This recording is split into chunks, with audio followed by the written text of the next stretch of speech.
Indian supreme court ने आज कहा है कि दिल्ली के जंतर मंतर या मुल्क की किसी भी रियासत में नीट पेपर लीक के खिलाफ होने वाले एहतजाज में शरीक किसी भी नौजवान के खिलाफ कोएसिव एक्शन या कार्रवाई नहीं होनी चाहिए।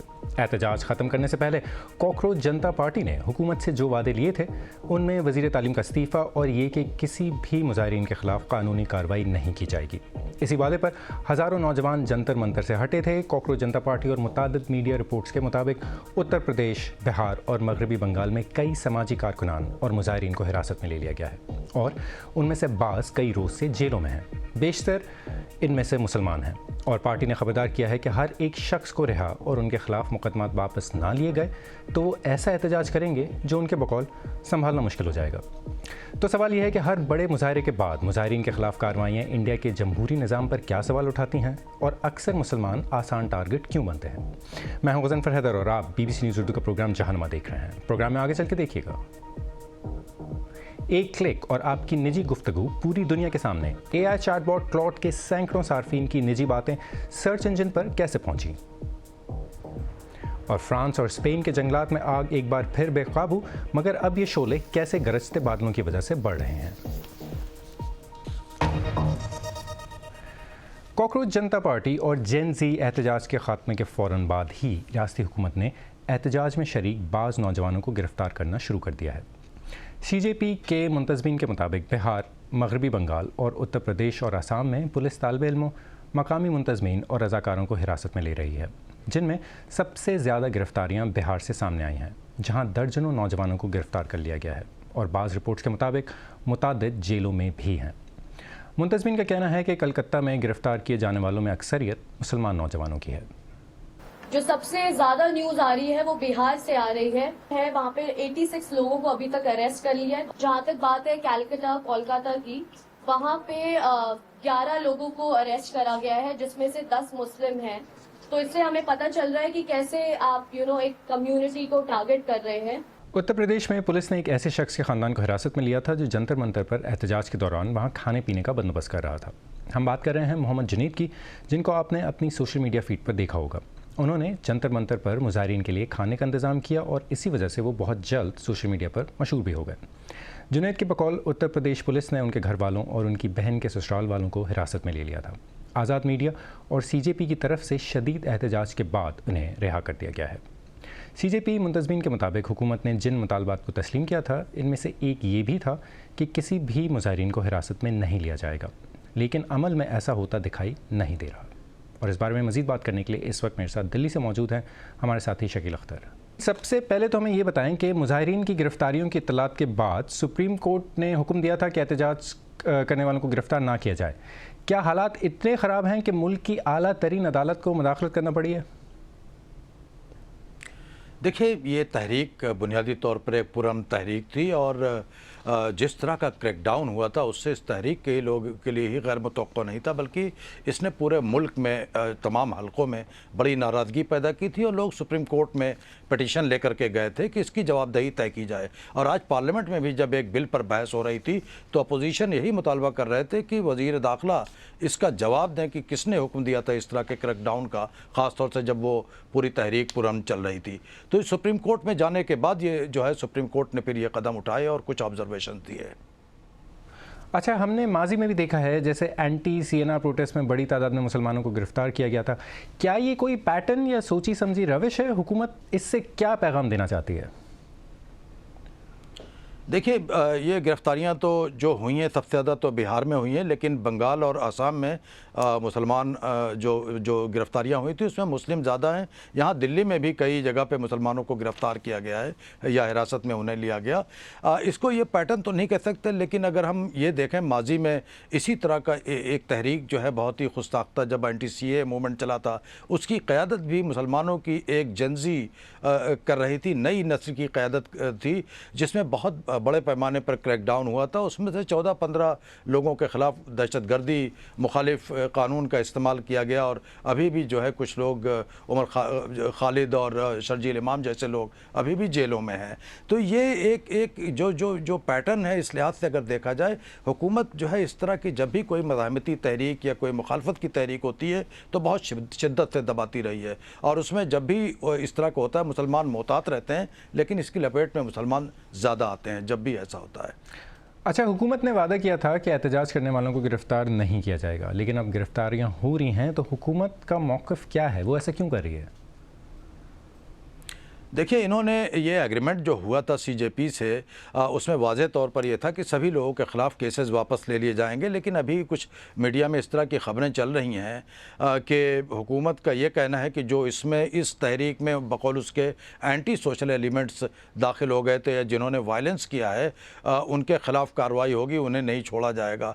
तो ये एक तरह का टसल पैदा हो गया है, क्योंकि जो कॉकरोच पार्टी है उसने भी ये कह दिया है कि अगर नई एग्रीमेंट से गवर्नमेंट पीछे हटती है तो वो फिर तहरीक चलाएगी और उन्होंने एक नेशनल लेवल पर एक लीगल सेल भी बना दिया है जिसमें पैसे भी इकट्ठा किए जा रहे हैं और हर जगह पे जगह जगह वकीलों की टीम बनाई जा रही है ताकि जो लोग जेलों में हैं या जिनके ख़िलाफ़ कोई इस तरह की कानूनी कार्रवाई हो रही है उनके ख़िलाफ़ जो है वो जाकर उसका दिफा कर सकें और उन्हें छुड़ा सकें। तो अभी जो है एक तरह की कशमकश दोनों तरफ से है और इसी दौरान पार्लियामेंट में आज जो हुकूमत है उसने जो पर्चा लीक होने से रोकने के लिए एक नया तरमीमी बिल भी पेश किया है और जो अपोजिशन है उसने ये कहकर इसकी मुखालफत की है कि इससे कोई फ़ायदा नहीं होगा, इसमें सिर्फ सज़ाएं बढ़ा दी गई हैं, इसमें सिर्फ जुर्माने बढ़ा दिए गए हैं। उनका कहना है कि जब तक कि बुनियादी तौर पर तालीम के निज़ाम में तब्दीली नहीं की जाती, जब तक ये कोचिंग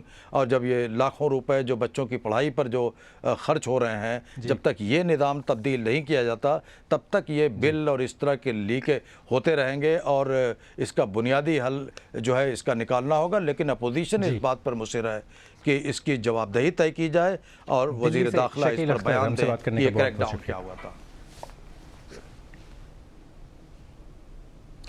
आप किसी एआई चैटबॉट से कोई ज़ाती बात करते हैं, अपना सीवी बेहतर करवाते हैं या काम से मुतालिक कोई खुफिया तफसील लिखवाते हैं और फिर उस गुफ्तगू को महफूज करने के लिए शेयर का बटन दबा देते हैं।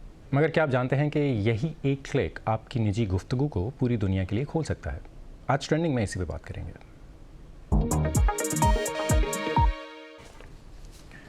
तो यही कुछ एआई कंपनी एंथ्रोपिक के चैटबॉट क्लॉड के साथ हुआ, जहां सैकड़ों सार्फिन की निजी गुफ्तगू इंटरनेट पर पूरी दुनिया के लिए खुल गई। क्लॉड के साथ की गई 200 से ज़ायद गुफ्तगू गूगल जैसे सर्च इंजन पर तलाश के ज़रिए सामने आ रही थी। इनमें से कुछ में लोगों के ज़ाती और काम से मुतल्लिक़ कवायद भी शामिल थे। किसी ने अपना सीवी बनवाया था जिसमें नाम और राब्ते का नंबर दर्ज था, तो किसी ने सेहत जैसे शोबों में काम से मुतल्लिक़ निजी तहकीक की तफसीलात लिखवाई थी। मगर ये हुआ कैसे? जब सार्फ शेयर का बटन दबाते हैं तो क्लॉड सिर्फ इतना बताता कि जिसके पास लिंक हो वो इसे देख सकता है, मगर ये नहीं बताया जाता कि यही लिंक गूगल सर्च में भी आ सकता है और यूँ कोई भी अजनबी इसे पढ़ सकता है। यानी सार्फिन को मालूम ही नहीं था कि शेयर का मतलब इन्फॉर्मेशन सबके लिए आम करना है। एंथ्रोपिक का कहना है कि सार्फ खुद फैसला करता है कि गुफ्तगू कब और किससे शेयर की जाए और जब तक सार्फ खुद शेयर ना करे इन लिंक्स तक कोई नहीं पहुंच सकता। कंपनी के मुताबिक शेयर की गई गुफ्तगू अवामी मवाद बन जाती है और इसे महफूज भी किया जा सकता है। ताहम गुज़िश्ता हफ्ते ये चैट सर्च इंजन से हटा दी गई थी और ये मसला सिर्फ क्लॉड का नहीं है। बीबीसी के मुताबिक पिछले बरस चैट जीपीटी के साथ भी ऐसा ही हुआ था और ग्रोक की तो लाखों चैट्स सर्च के ज़रिए आम हो गई थी। यानी ये किसी एक कंपनी का नहीं बल्कि इस पूरी टेक्नोलॉजी के इस्तेमाल से जुड़ा सवाल है। और इस सारे मामले का सबसे अहम सबक ये है कि एआई चैटबॉट से की गई गुफ्तगू कोई निजी डायरी नहीं है। इसलिए शेयर का बटन दबाने से पहले एक लम्हा रुक कर सोच लीजिए कि आप असल में किसके साथ क्या शेयर कर रहे हैं। मैं हूं ज़फ़र हैदर और आप देख रहे हैं BBC news Urdu program Jahanuma. अब एक नज़र डालते हैं दीगर अहवाल में खबरों पर। जनूबी जापान के जजीरे क्योशो के साहली शहर कुमामोतो में एक शदीद ज़लज़ला आया है। सिक्योरिटी कैमरों से हासिल होने वाले ये मनाज़र उस लम्हे के हैं जब 7.1 शिद्दत के झटके महसूस किए गए। जापान की वज़ीर-ए-आज़म का कहना है कि कई अफराद ज़ख्मी हुए हैं और कुछ इमारतें मुनहदम हो गई हैं। सुनामी का जो इब्तदाई इंतबाह जारी किया गया था उसे वापस ले लिया गया है। اسرائیلی وزیر اعظم بنیامن نتنیاہو آج وائٹ ہاؤس میں امریکی صدر ڈونلڈ ٹرمپ سے ملاقات کرنے والے ہیں۔ یہ ملاقات ایک ایسے وقت میں ہو رہی ہے جب ایران کے معاملے پر دونوں رہنماؤں کے درمیان اختلافات سامنے آئے ہیں۔ صدر ٹرمپ تہران کے ساتھ مذاکرات کی بحالی کے حامی ہیں، جبکہ اسرائیل ایران کے بارے میں زیادہ سخت موقف رکھتا ہے۔ دوسری جانب یوکرین کے صدر ولادیمیر زیلنسکی کے ساتھ بھی صدر ٹرمپ وائٹ ہاؤس میں علیحدہ سے ملاقات کریں گے۔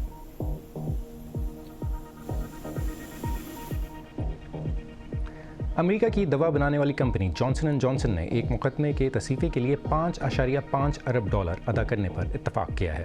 کمپنی پر الزام تھا کہ ان کا ٹیلکم پاؤڈر اوویرین کینسر کا سبب بنتا ہے۔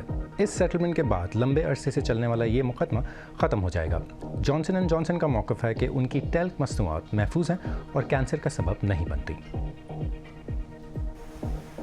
عمان نے آبنائے ہرمز کے انتظام کے لیے ایک علاقائی نظام کی تجویز پیش کی ہے، جس کے تحت بحری جہاز راں کمپنیاں راہداری کی خدمات کے بدلے رضاکارانہ ادائیگیاں کریں گی۔ اس منصوبے کا خاکہ آبنائے مالکا کے موجودہ بندوبست سے لیا گیا ہے اور یہ ایک کلیدی بحری راستے کی بحالی کی کوششوں کے درمیان سامنے آیا ہے۔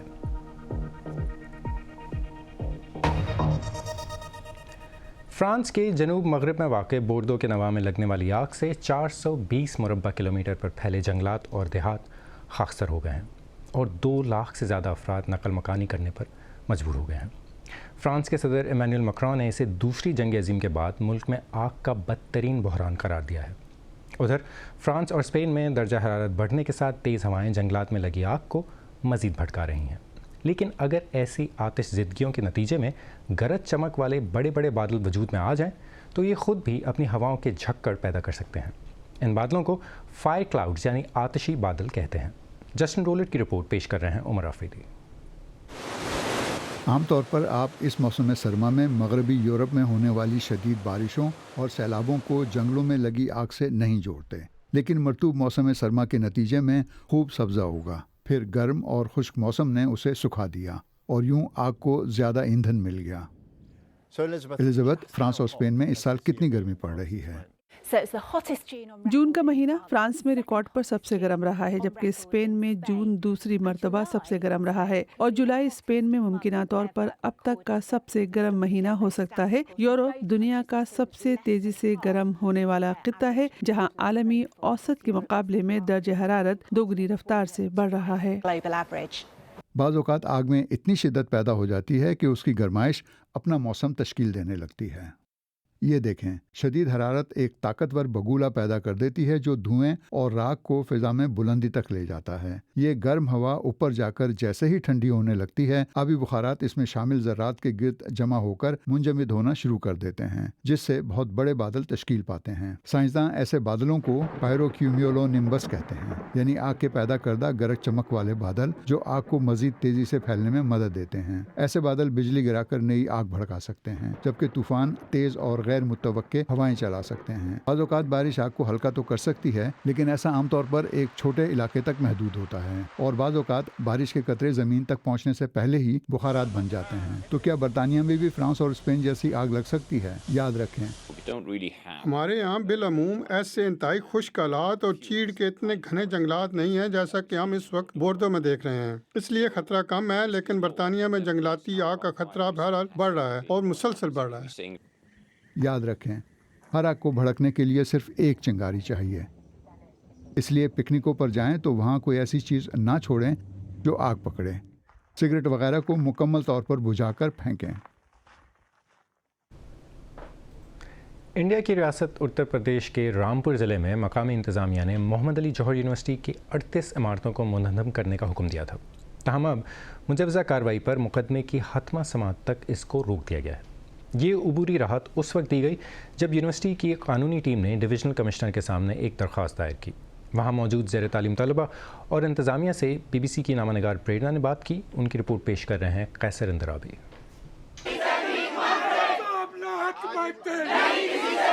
جب تک سورج چاند رہے گا۔ رامپور تعلیمی لحاظ سے ریاست کے سب سے پسماندہ اضلاع میں شمار کیا جاتا ہے اور یہاں محمد علی جوہر یونیورسٹی تقریباً 20 سال پہلے قائم کی گئی تھی۔ یونیورسٹی انتظامیہ کے مطابق اس وقت یہاں تقریباً 3000 طلبہ زیر تعلیم ہیں، جبکہ ٹیچنگ اور نان ٹیچنگ سٹاف کی تعداد 100 کے قریب ہے۔ اس فیصلے کی وجہ سے طلبہ اپنے مستقبل کو لے کر پریشان ہیں۔ جب تک سورج چاند رہے گا۔ यूनिवर्सिटी के ऊपर कोई भी कार्रवाई अगर होती है तो ना केवल यूनिवर्सिटी के ऊपर होगी बल्कि हमारे फ्यूचर के ऊपर होगी, हमारे पेरेंट्स के उस विश्वास के ऊपर होगी। अगर बुलडोजर चलाना है तो पहले हम पे चला दीजिए। अगर ये यूनिवर्सिटी ख़त्म हो गई तो मुझ जैसी, मैं अपनी बात करूं तो फिर हमारी पढ़ाई आगे नहीं बढ़ पाएगी, हम बाहर नहीं जा सकते। मैम, हर पेरेंट्स अपनी बेटी को बाहर नहीं भेज सकता। पास की यूनिवर्सिटी थी इसलिए हम यहाँ पर आए। यहाँ के अलावा कहीं नहीं जाएंगे, माँ बाप जाने ही नहीं देंगे, वापस से बर्तन धुलवाएंगे हमसे, शादियाँ करवा देंगे माँ बाप हमारी। रामपुर के डिस्ट्रिक्ट मजिस्ट्रेट अजय कुमार द्विवेदी के मुताबिक जो इमारतें मुनहदिम की जानी हैं वो बगैर नक्शे पास कराई गई थी। इस मामले का एक अहम पहलू ये है कि जौहर यूनिवर्सिटी ग्रांट्स कमीशन से मंजूर शुदा है और मुतल्लिका रेगुलेटरी इदारों की मंजूरी के बाद ही इन इमारतों में मुख्तलिफ प्रोफेशनल कोर्सेज चलाए जा रहे हैं। जब वो लोग आते हैं और कोर्स का अप्रूवल देते हैं, हर चीज़ देखते हैं, बिल्डिंग क्या है, नक्शा पास है या नहीं है। जब उन्होंने अप्रूवल दिया है तो मेरी समझ में ये नहीं आता कि इन चीज़ों को पहले क्यों नहीं देखा गया, क्यों बिल्डिंग गिराने का 38 ऑर्डर दे दिया गया आरडीए से। जौहर यूनिवर्सिटी के बानी आजम खान समाजवादी पार्टी के सीनियर रहनुमा हैं और इसलिए समाजवादी पार्टी के रहनुमा इस डिमोलिशन ऑर्डर को सियासी इंतजाम की कार्रवाई करार दे रहे हैं। आजम खान की अहलिया और साबिक रुकन पार्लियामेंट तरीन फातिमा का कहना है यूनिवर्सिटी की तामीर के वक्त वो रामपुर डेवलपमेंट अथॉरिटी के दायरे कार से बाहर थी। आरडीए का जो पहला नोटिफिकेशन हुआ है 2005 में, तो उसमें सिंगन खेड़ा उसकी लिस्ट में नहीं था गाँवों की। उस वक्त शायद 20 या 21 गांव थे उसकी लिस्ट में। उसके बाद जब 2024 में दूसरा नोटिफिकेशन हुआ है तब सिंगन खेड़ा उसमें जोड़ा गया है। तो जब आप थे ही नहीं, आरडीए था ही नहीं, तो नक्शे किससे पास करवाते। मुख्तलिफ सियासी जमातों से वाबस्ता रहनुमा भी इस फैसले पर सवाल उठा रहे हैं। अपोजिशन रहनुमा और कांग्रेस के रुकन पार्लियामान शशि थरूर का कहना है कि अगर तामीर में कवायद की खिलाफ वर्जी हुई भी है तो जुर्माना या दूसरी कानूनी कार्रवाइयाँ की जा सकती हैं। फिलहाल यूनिवर्सिटी को आर्जी राहत मिल गई है और डिविजनल कमिश्नर ने इनेदाम की कार्रवाई पर उस वक्त तक के लिए रोक लगा दी है जब तक मामले की समाअत मुकम्मल नहीं हो जाती। प्रेरणा शर्मा की रिपोर्ट आप सुन रहे थे कैसर अंदरावी से। इसके साथ ही आज का प्रोग्राम अपने अख्ताम को पहुंचता है। प्रोग्राम में शामिल स्टोरीज़ और ताज़ा खबरों के लिए हमारी वेबसाइट bbc.com/urdu पर आएँ। वज़न फ़राद को इजाज़त दें, कल फिर मुलाकात होगी।